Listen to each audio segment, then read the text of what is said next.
महाशिवरात्रीची गोष्ट। प्राचीन काळी एक शिकारी आपल्या कुटुंबाचा उदरनिर्वाह करण्यासाठी जंगलात शिकार करत असे।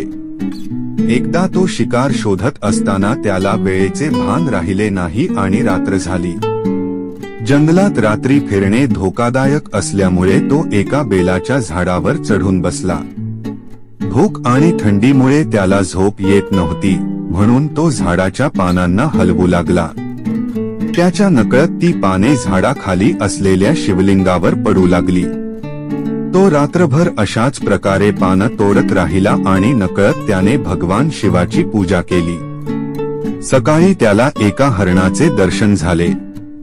तो त्याला मारण्यासाठी सिद्ध झाला, पण त्या हरणाने त्याला विनवणी केली की माझ्या पिल्लांना शेवटचा निरोप देऊन मी तुझ्या पुढे परत येईन। शिकायाला त्या हरणाचे शब्द ऐकून दया आली आणि त्याने ते सोडून दिले। असेच काही वेळाने अजून एक हरण त्याच्या समोर आले आणि त्यानेही तीच विनंती केली। शिकायाने तेही सोडले।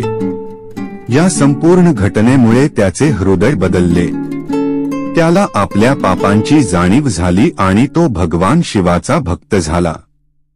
ही रात्र महाशिवरात्री म्हणून ओळखली जाते।